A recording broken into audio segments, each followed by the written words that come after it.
सुप्रभात प्यारे बच्चों। जैसे कि आपको पता है कि हम पार्ट 3 जो है हमारा चांद वाली अम्मा उससे संबंधित प्रश्न उत्तर कर रहे थे। कल हमने 4 प्रश्न उत्तर किए थे बच्चों। कुछ और प्रश्न उत्तर हैं, एक जिस मतलब एक ही लाइन में आंसर है उनका, वो हम आज करेंगे। ठीक है, तो चलिए शुरू करते हैं। सबसे पहले हम आज के दिनांक डाल लेते हैं 8 मई 2020 और दिन आज कौन सा है? आज है शुक्रवार। तो चलिए बच्चों शुरू करते हैं। हमारा पहला प्रश्न है कि अम्मा का झगड़ा किस बात को लेकर हुआ। बच्चों कल हमने पढ़ा था कि कुएं पर क्या हुआ था, कुएं पर अम्मा का झगड़ा हुआ था, ये प्रश्न आया था ना। तो अब है कि अम्मा का झगड़ा किस बात को लेकर हुआ था। तो किस बात को लेकर हुआ था?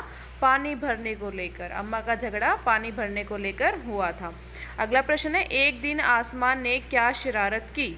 तो आसमान ने अम्मा की झाड़ू पकड़ ली। क्या किया था आसमान ने? क्या शरारत सूझी थी उसको? उसने अम्मा की झाड़ू पकड़ ली थी। ठीक है, उसके बाद है बच्चों, आसमान अम्मा को कहाँ ले गया। तो आसमान अम्मा को कहाँ लेके गया था? आसमान अम्मा को अपने साथ ऊपर ले गया।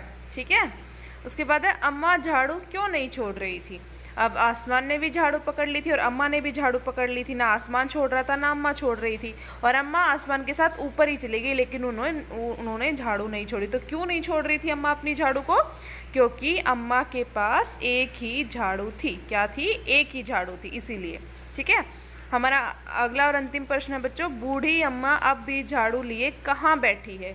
हमने पाठ में अंत में पढ़ा था ना कि बूढ़ी अम्मा कहाँ बैठी है झाड़ू लिए। बूढ़ी अम्मा अब भी झाड़ू लिए चांद पर बैठी है। कहाँ बैठी है बच्चों? चांद पर। ठीक है, तो ये तो है हमारे पाठ से संबंधित प्रश्न उत्तर। इसके साथ ही हम आज कुछ अभ्यास कार्य और करेंगे, चलिए वो भी देख लेते हैं। सॉरी बच्चों, अभ्यास कार्य नहीं, व्याकरण से संबंधित कार्य। तो चलिए हमारा जो व्याकरण से संबंधित कार्य आज का है वो है वचन। हम वचन बदलाव करेंगे। ठीक है बच्चों, तो सबसे पहले जान लेते हैं कि वचन कहते किसे हैं।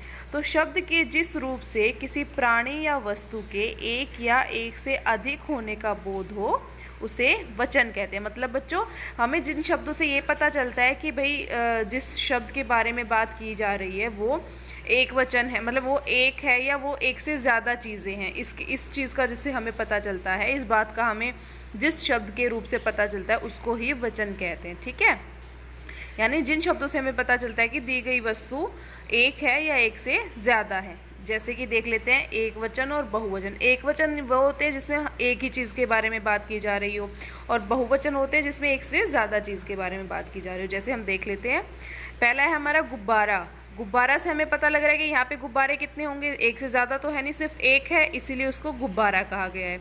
अगर दो होते तो क्या हम बोलते कि दो गुब्बारा? नहीं बोलते ना, हम बोलते दो गुब्बारे।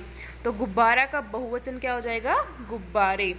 बच्चा, बच्चे। अब अगर कक्षा में एक बच्चा होगा तो हम उसको बच्चा बोलेंगे, लेकिन क्या हम ऐसे बोलेंगे कि हमारी कक्षा में 40 बच्चा है? नहीं बोलेंगे ना, हम बोलेंगे कि हमारी कक्षा में 40 बच्चे हैं। तो बच्चों बच्चा का बहुवचन क्या हो जाएगा? बच्चे। उसके बाद है झंडा, झंडे। घोड़ा, घोड़े। किताब, किताबें। लड़का, लड़के। पेंसिल, पेंसिलें। कक्षा, कक्षाएं। महिला, महिलाएं। भाषा, भाषाएं।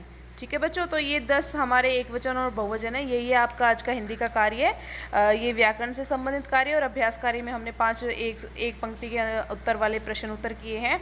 ठीक है, तो ये आपको लिखने हैं और याद करने हैं। धन्यवाद बच्चों।